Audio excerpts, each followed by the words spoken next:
Hello, good morning to you. Thank you so much for staying on the AM show. Just gone by, you heard my colleague Benjamin Akakpo discuss recent issues with the PBC company. Well, it's now time to talk about the big one, Ghana's IMF deal and our quest to secure that bailout. My colleague, assistant editor with Joy Business, George Riafe, has been in Washington, D.C. for us, and he's been monitoring events from day one till the meetings ended. And since our interaction with him, I don't know how you feel, but for many reactions we've seen, it's been quite a fluctuating one of hope, and then sometimes doubt, and then hope again. I don't know what signals he's picking. George, what are you picking at the end of the IMF World Bank Spring Meetings? Well, what I'm picking and what I want to basically focus on what the IMF officials are saying is some high level of optimism that in terms of Ghana's program, you have words being used like very soon, we are on course to get financing insurance. Ghana has taken tough decisions, and they think that what is just left is for that program to be secured. So in terms of, let's forget about what government is saying and focusing on what the IMF officials are saying, and based on the engagement that we're having, they are quite optimistic. And George, prior to these meetings, we know that our finance minister visited China, for example. So there's just been a lot of work happening in the background prior to the spring meetings. Was it the hope that at the end of the meetings, we would have received the assurances from our creditors in terms of our external debt restructuring? Are we leaving this, quote unquote, disappointed? Well, Benes, I mean, this is just that Ghana's program did coincide with the annual meetings. And if Ghana was not even having a program, the spring meetings is indeed the biggest gathering of all players who matter in the financial space. So forget about trying to put Ghana's program on hold.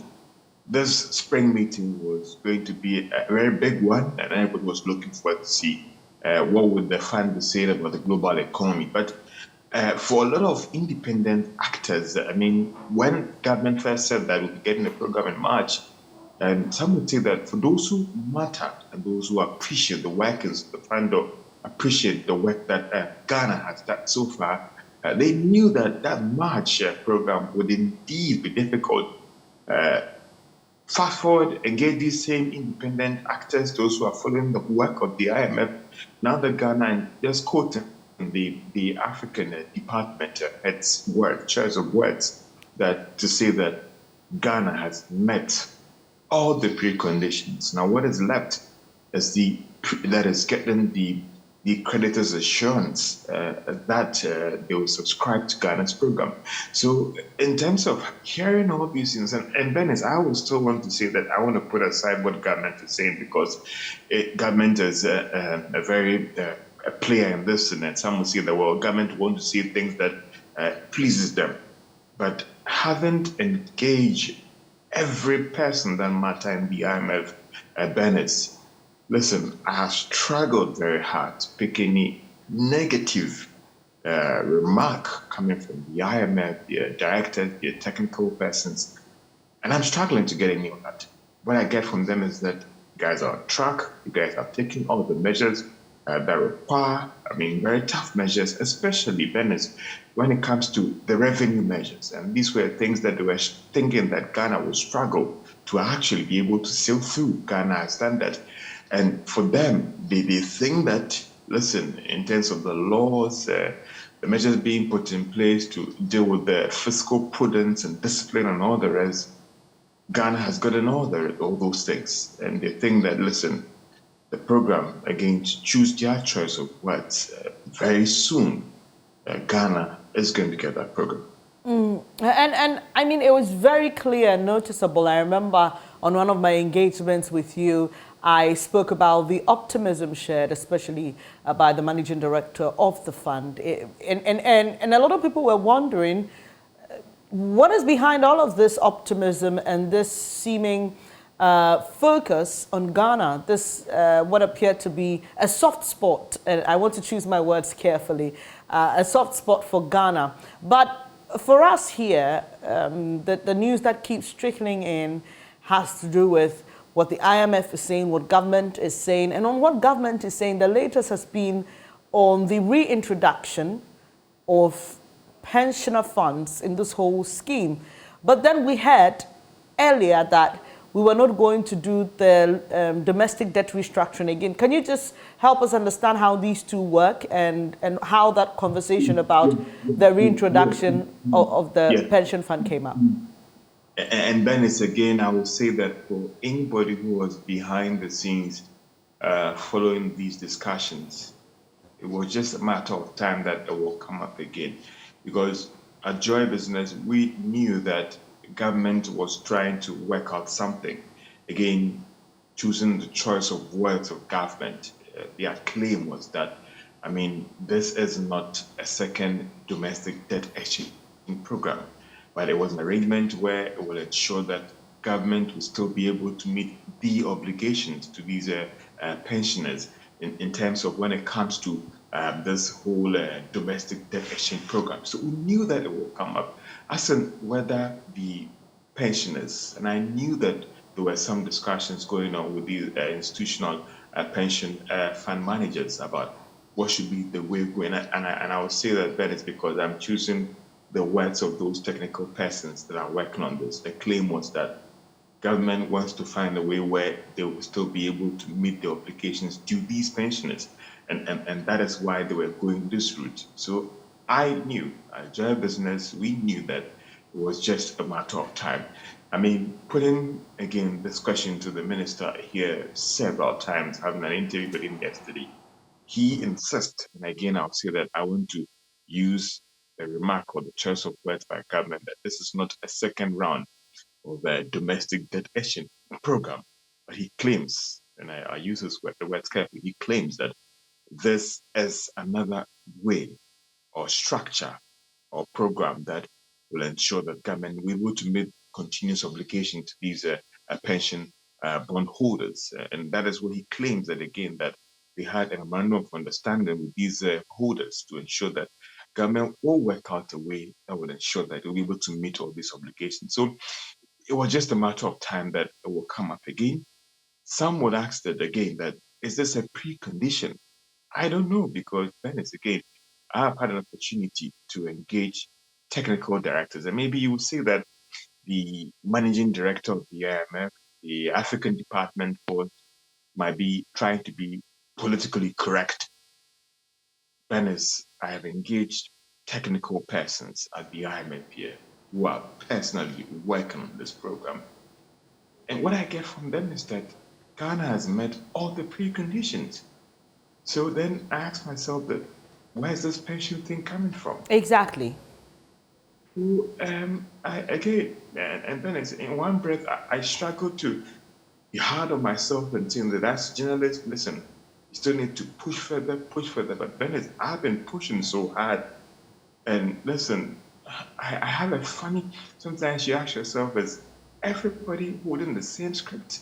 That can be possible. And these guys claim that they are being truthful with you with the assessments about Ghana. They are being very truthful with you about what we should be expecting. So, hey, that is what they are saying, Dennis. Well, so, I mean, based on what you've said, we just have to keep our fingers crossed and hope that at a point they will be reading the same scripts. But the big one, which has to do with Ghana receiving assurance from external creditors, we know the IMF boss has said that they're in talks with some of these countries like China to try and fast track the process. Do we get any indication that post these IMF Spring Meetings, there will be that urgency still attached to that process of getting us the assurance? And then it's again, I'll again try to use the words of moving away from what government is saying. I remember that again, I engaged another technical person at the IMF here. And he even explained to me, Dennis, that, listen, these creditors apparently after engaging government on some of the issues, they actually come back to the IMF to tick the box on some of the things the government has been saying.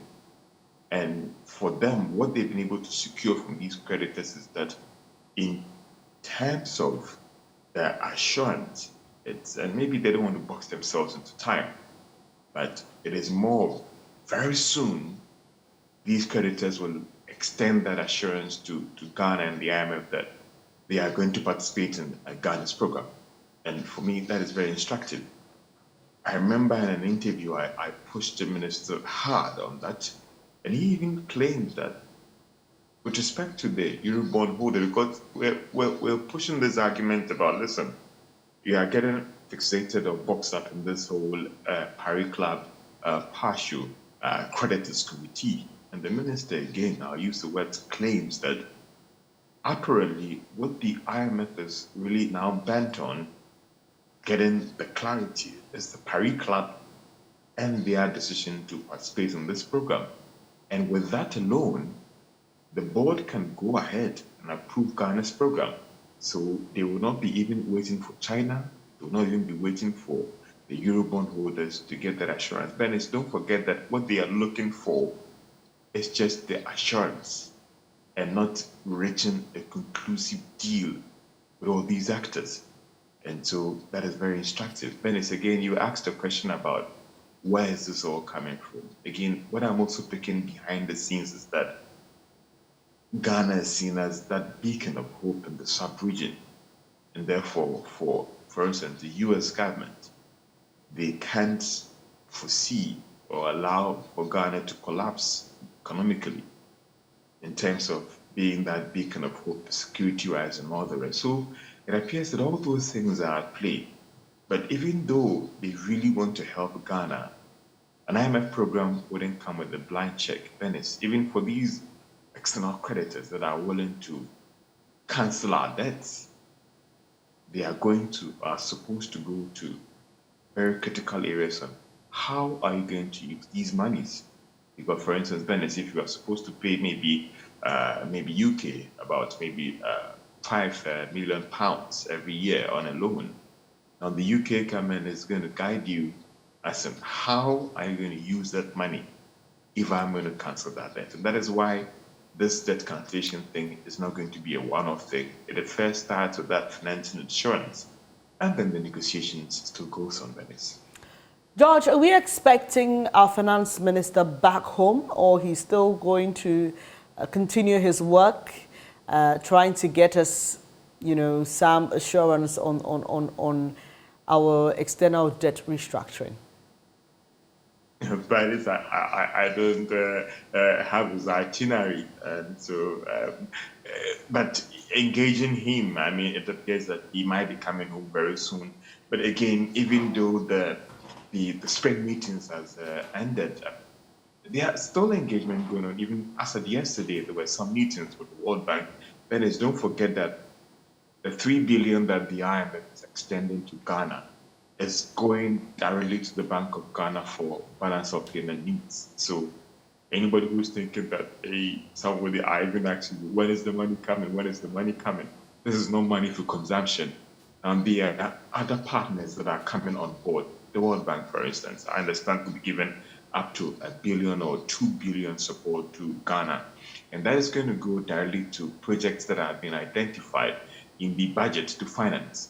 We'll have the Swiss government coming on board, the German government coming on board, and we could be getting up to maybe 5 billion or 10 billion spread over 4 years. So there are still engagement going on, some assurance from these partners, seeking clarity from government as to what should be the way forward on some of the things. So it's not as in a done deal. And then Venice, I mean, if this annual spring meeting was not going on, maybe government would have still be in Washington, D.C. at this time trying to negotiate something with these partners. The good thing is that this spring meeting brings all these actors together. I mean, the creme de la creme in the financial space, all the global CEOs and the big journalists coming from the Financial Times, BBC, Al Jazeera, Dow Jones, they're all here, Venice. So the meetings are still going on government's part to try and clinch other deals. For instance, this week the minister said that he had a meeting with some of these multinationals in terms of Google, HP, and all the rest. And some of these firms are trying to give some indications that they could be coming to Ghana. So the meetings are still going on. It hasn't ended, even though the spring meetings, the annual spring meetings, it has ended. Thank you so much, George Yafe, Assistant Editor with Joy Business here, and giving us a wrap of what's transpired at the IMF World Bank Spring Meetings, and also answering a few questions that may be lingering on your mind, definitely, based on what's transpired during the time.